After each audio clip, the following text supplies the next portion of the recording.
کہ اس وقت وہ کچھ سننے کو تیار نہیں ہے. اور اندر خانے سب سے بڑی ان کی جو تشویش ہے وہ یہ ہے فواد کہ ایک لائن آف کیا کہنا چاہیے اس کے لیے مجھے بھی مناسب لفظ نہیں مل رہا، مگر ایک جاسوسی کے شعبے میں جو وہ اس وقت ایکشن لے رہے ہیں ود ان ایران، وہ بہت بڑا کریک ڈاؤن ہے. اور تفصیلات کے مطابق ایک مرتبہ پھر مختلف قومیتوں کے لوگ جو ہیں وہ اریسٹ ہوئے، اور اس میں ہندوستان کا بھی نام آ رہا ہے کہ مختلف جگہوں سے ہندوستان کے لوگ بھی اس میں شامل ہیں، موساد کے لوگ شامل ہیں. تو ابھی یہ جو ایک پینڈورا باکس کھلا ہے فواد، یہ اتنا جلدی بند ہوتا نظر نہیں آتا. صحیح کہا آپ نے بالکل کہ یہ پینڈورا باکس اتنی جلدی بند ہوتا ہوا دکھائی نہیں دے رہا ہے. لیکن ابھی پرٹیکولرلی اگر ہم ڈونلڈ ٹرمپ صاحب کی گفتگو کو دیکھیں تو انہوں نے یہ کہا کہ مقاصد حاصل ہونے تک یہ فوجی کارروائی جاری رہے گی. سمیرا، کیا مقاصد اچیو کرنا چاہتے ہیں؟ بظاہر تو ہمیں یہ نظر آ رہا ہے کہ آیت اللہ خامنائی صاحب کو انہوں نے ایلیمنیٹ کر دیا، اور اس کے بعد کیا آپ کو لگتا ہے کہ جو رجیم چینج کی بات ہو رہی تھی اتنا آسان ہوگا؟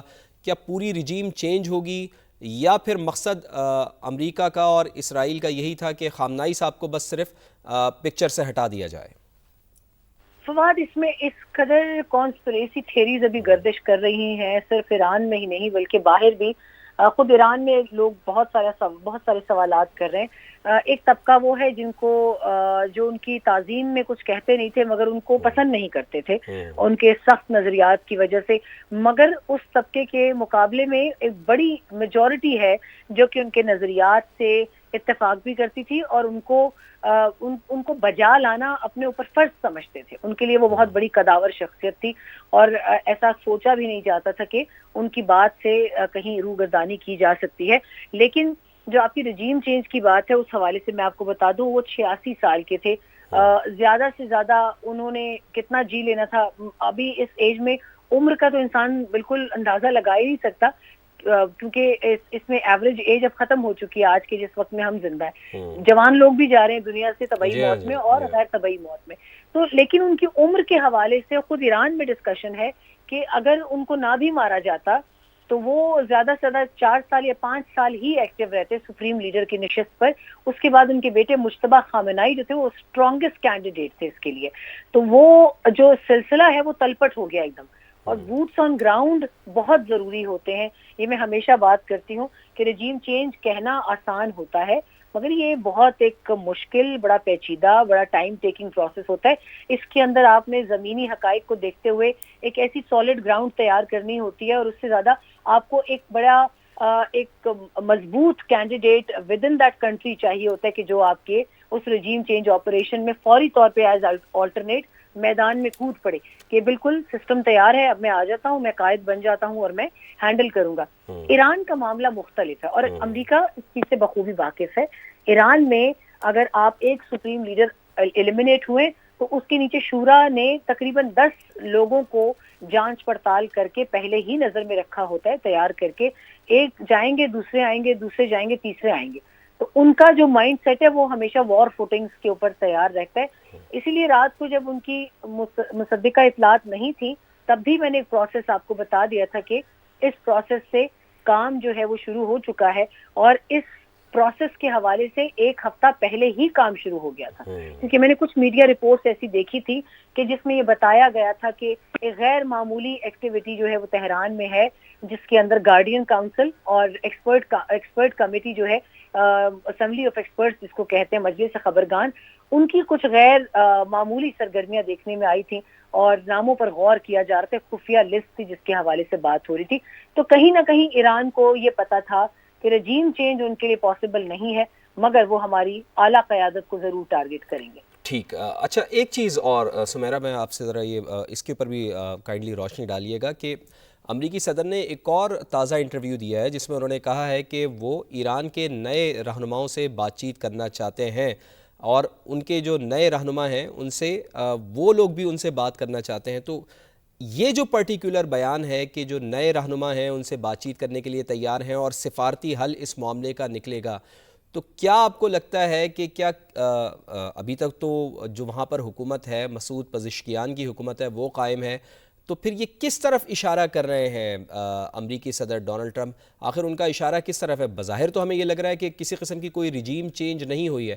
کیا امریکی صدر یہ اشارہ دے رہے ہیں کہ وہ اپنی مرضی کا وہاں پہ، جیسے رضا پہلوی صاحب کا نام آ رہا ہے، کوئی آلٹرنیٹ اگر ان کی طرف آتا ہے تو پھر کیا پہلے سے انڈیکیشن امریکی صدر کی ان کے لیے دی جا رہی ہے کہ کیا وہ ان سے بات کریں گے؟ یا پھر بظاہر تو ہمیں یہ لگ رہا ہے کہ مسعود پزشکیان تو یہ کہہ رہے ہیں کہ بھائی ہم تو بدلہ لیں گے.